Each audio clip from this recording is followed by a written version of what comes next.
Hey guys, it's Adam from Pixel and welcome back. One of the things that I absolutely love about my career, about my life in general, being a YouTuber, being a teacher, being a dad, etc., is that it's put me in a unique position to be able to have meaningful, impactful conversations with artists and people from every imaginable age group and every imaginable demographic on this planet.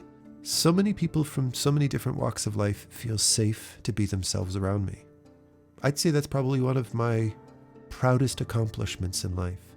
As a teacher, I get a chance to have conversations with people from such a different range of lifestyles. It has put me in such a privileged position to be able to hear the opinions and thoughts and feelings and grow from artists and people in ways that I don't think I could otherwise. And I want to share some of that wisdom. I want to share some of that open-mindedness with you. I want to pay it forward to all of these students that I've worked with, to all of these people in my community leaving comments in my YouTube videos, and I want to mirror this back to you.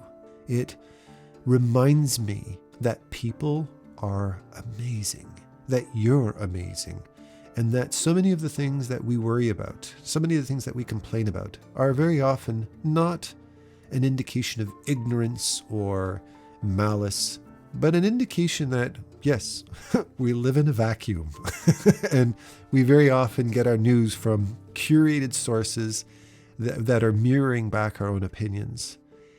And I can say with full confidence that I have grown and derived wisdom and walked away empowered from as many conversations with 10-year-olds and 20-year-olds as I had from 50 and 60 and 70 and 80-year-olds. And I'm privileged to be able to share this information with you.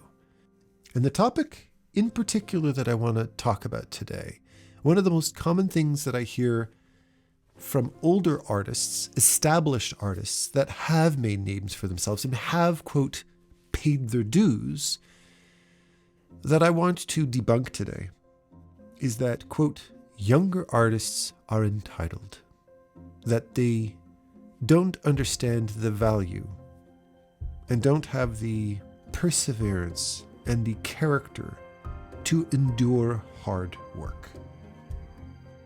Well, listen, I've worked with thousands of artists in their teens and 20s, and I don't think I've ever met a single entitled artist. Ever. I don't think I've ever met a single entitled artist. What I have witnessed is artists who are discouraged and frustrated because, for different reasons that I want to share with you today, either A, they haven't learned the language of the fundamentals yet.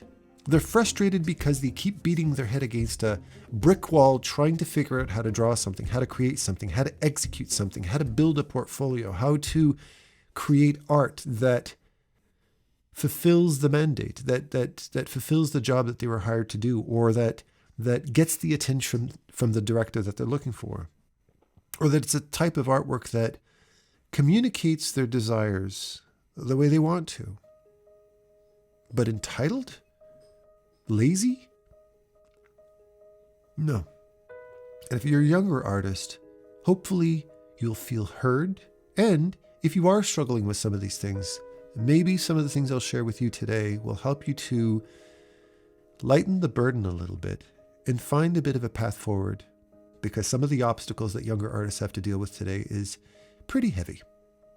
One thing that I can say with absolute confidence, being a guy who's approaching 50, meaning I've lived through 5 decades. I was born in the 1970s, lived through the 80s, went to high school in the 90s, started his career in the beginning of the 21st century, and slowly built himself up from there. That without a doubt, without hesitation, I can say that the younger generation today, I would say anybody under the age of 30, are some of the bravest and most open-minded of any generation I've ever witnessed. They're some of the least ignorant people out there. And by ignorant, I don't mean that older artists or older people are ignorant by their very nature. It's just that the younger generation have really broken a mold that I've never seen happen before.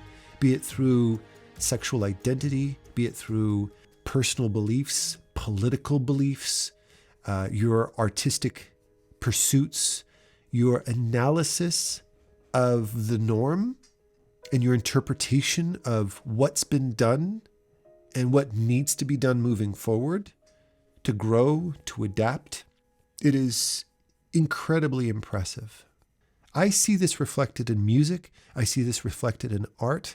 I see people and artists with every body type and every background being celebrated, not being judged. I see people who would normally be laughed off the stage because of their appearance now be loved and embraced. Why is that so important for artists? Well, it's because bravery is a personality type. Courage and fearlessness is a personality type.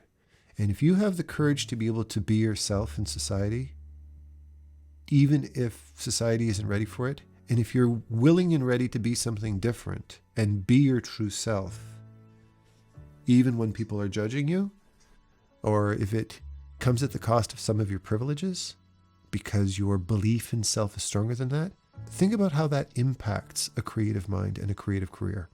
One of the most important things that I ever learned in my artistic career with my unique personality type was that I always thrived in being myself. That the career path that I chose for myself was the best career, and I struggled for many years trying to fit into the norm, trying to fit into the studio job, work for that popular company. And I did it. I managed. I squeezed myself in through the skin of my teeth. But I never thrived in an environment where I was trying to adapt myself to the norm.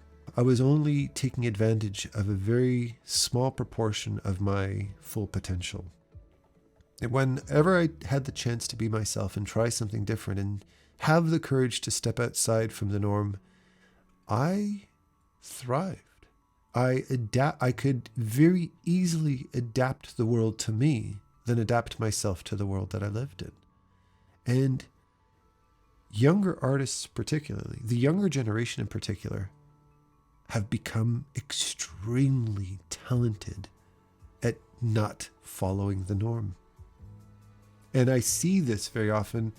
I see older artists misinterpret that as being entitlement, as being arrogant. I would know what my reality is like. My reality is exhausting. My reality is overwhelming. And I try every single day to try to find my place in this society, in a society where there isn't necessarily a place forged for me yet. I haven't been fully accepted into the society yet. As an artist and as an individual, then I would be pretty exhausted and overwhelmed, and I would start getting bitter. I do not feel that the younger generation are lazy.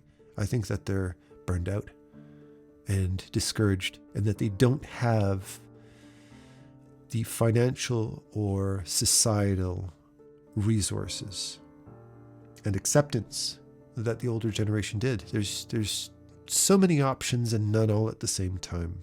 There's this illusion of abundance in a world that's completely barren. And I'm with you on that one. I think this segues very well into the second point. And that is something that, for very understandable reasons, not for malice whatsoever, that older veteran artists can lose touch with just how hard it can be to be a younger artist trying to make a name for yourself. It's very easy because we don't want to hold on to the hard feelings. It's not in our nature to ruminate over how shitty things are or how they were when things aren't shitty anymore. Because when they are shitty, when they are exhausting, when you are broke, when you are struggling, when you are having a hard time, when you are slaving day after day, trying to find resources, trying to educate yourself, trying to build a portfolio, trying to pay your bills in an economy that is conducive to making a living. And I'm talking about the past, not the present. When I was growing up, I had a hard time with my career. I had a hard time financially. I struggled, man. I tell the story a million times about how I didn't have enough money to buy a pack of cigarettes, so I'd go out in my backyard in minus 20-degree weather and I'd find half bent up, 1-inch long, partially burnt cigarette butts and straighten them out and blow off the ashes so I could have a couple of hauls off a cigarette. Just so I could smoke something, because I couldn't afford to buy a cigarette at the pack of cigarettes at the store. I was broke, man. I've lived through that humiliation. I know what that's like. I can empathize with that feeling. And it went on for a long time. And back then, the economy was in much better shape than it is now. I mean, one of the main things that my new prime minister, my newly elected prime minister, Marc, one of his first mandates is working on the housing crisis.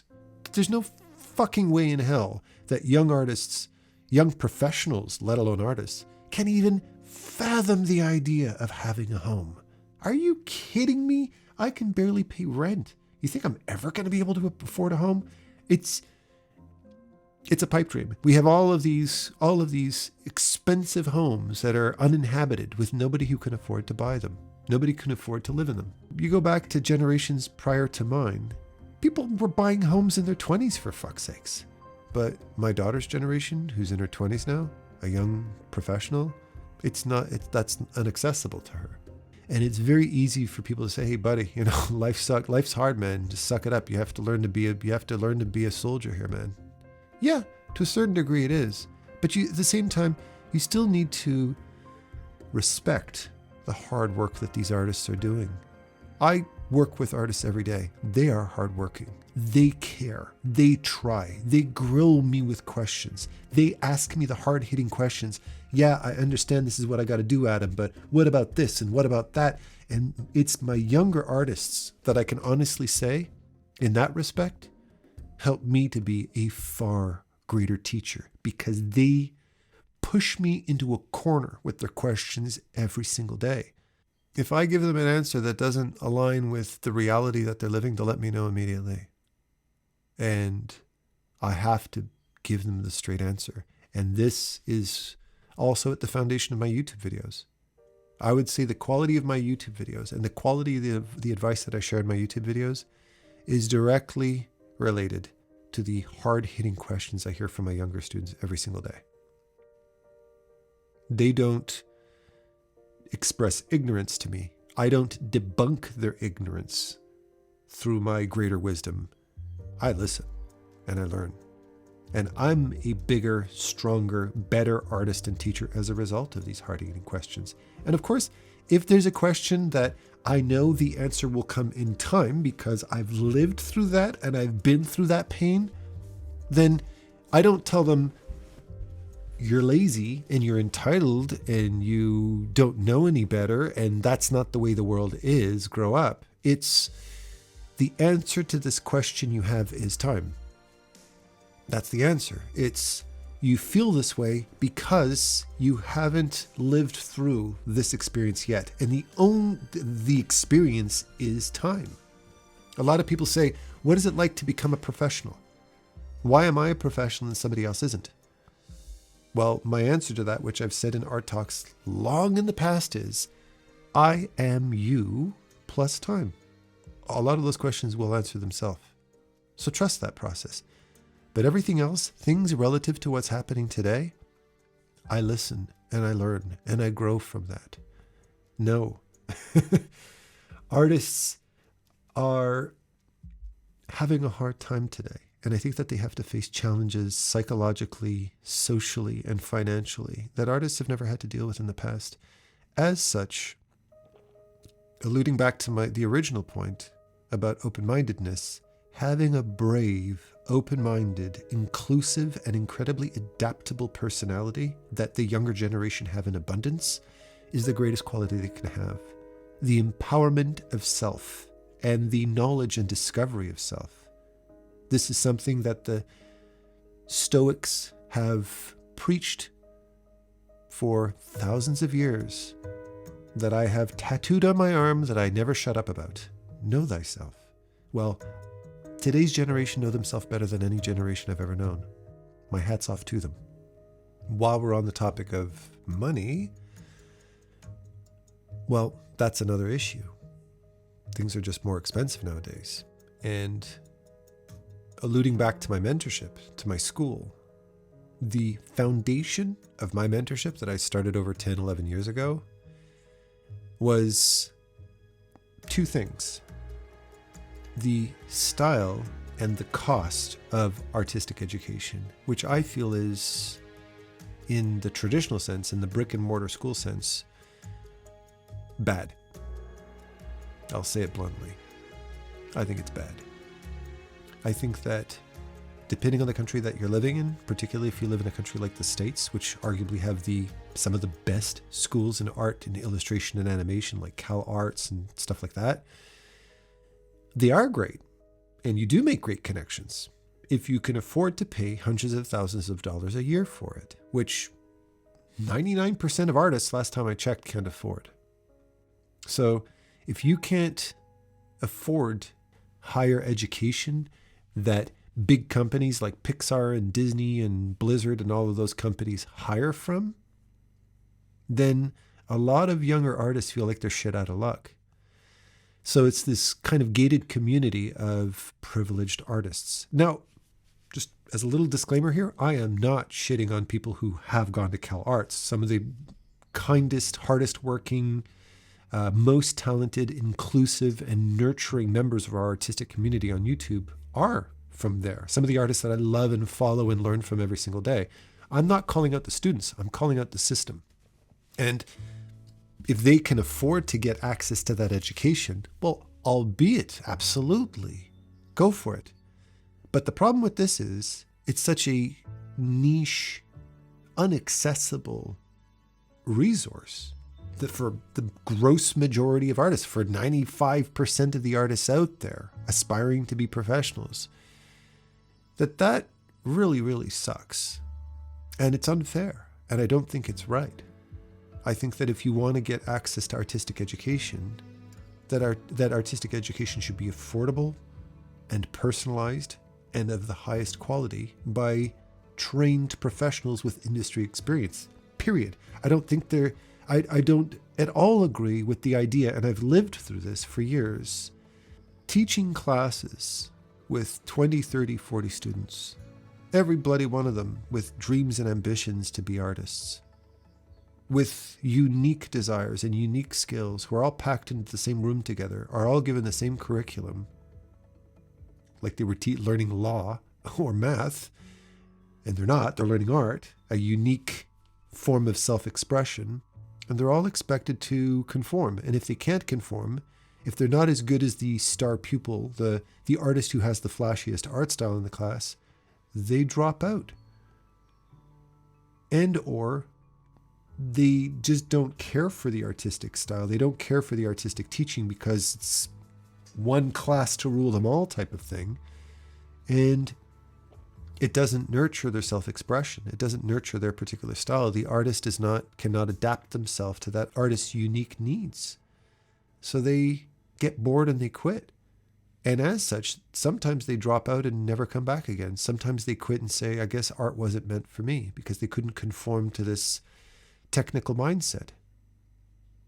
But that, to me, doesn't make a stitch of sense. Art world, no matter what type, whether you're a film director or an illustrator or an animator or a musician, come in different forms.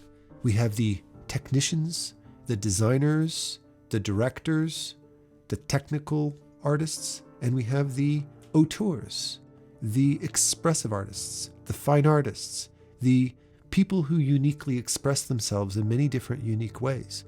And to me, artists deserve the chance to be able to get access to professionals that can help them uncover that. To be able to look at an artist's work, even at a very, very early phase, they've only been drawing for a couple of months. And to be able to look at what they draw and what they prioritize and how they express, even in a very, very novice form, and see the potential in that. And I can see potential in 8-year-olds' work. So I sure as shit can see the potential in a 16-year-old's work or a 20-year-old's work. It's there. Artists reveal themselves in interesting ways. And teachers need to be able to recognize that. But here's the thing. If you can't access the teacher, then forget everything I just said. We're at a crossroads of education right now. But I can tell by the popularity of my mentorship and the mentorships of my fellow artists online, and hopefully the artists that decide to start schools moving forward once they gain a little bit of experience themselves, that things are changing, but we're not out of the woods yet. And I believe that artists need to be granted a little bit of understanding and flexibility when it comes to their frustrations, because shit's expensive. Living is expensive, education is expensive, medical care is expensive, life is expensive. And unless you've already got an established baseline, if you've got a foundation economically and financially in your life, it can be incredibly stressful and scary to live in today's economy. So I think it's our responsibility as more established professionals to make artistic education more accessible to younger artists. I think that's our responsibility. Not the responsibility of younger artists to get their shit together and learn their finances. No, it's the responsibility of older artists to make education more affordable and accessible. Artists shouldn't be paying through the teeth, shouldn't be selling off their assets to be able to afford to attend a year of school. It should be very affordable, and they should be able to walk out of there with the tools that they need to be able to start pursuing a professional career with confidence. I'm going to close in saying, being somebody in my position who's had a chance to have these conversations and see the quality of people from every demographic, every age group, every skill level as an artist, the more you know about people, the more people you get to know, the more you like people. Because when you are exposed to so many different types of people and you see the kindness and the wisdom and the good intention and the ambition and the creativity of thousands and thousands of people every year, you can't help but learn that you are a part of something great, that you are a member of a race, you're a member of a species that does wonderful things. Yes, there are assholes out there, but for every one jerk, for every one corrupt politician, there are hundreds of thousands of amazing people. And those are the people that you want to be focusing your attention on. And no matter what age you are, no matter what phase of your artistic career you're in, whether you're 85 years old and you've been doing this for 60 years, or you're a 17-year-old who's only been doing it for 6 months, I can say objectively, not out of kindness and good intention, I can say objectively that your opinions and your ambitions and your creativity and your humanity is as valuable and as impactful and as meaningful as every other person on the planet. You are second best to no one. Okay? With that said, I love all of you with all my heart, and happy painting. Take care.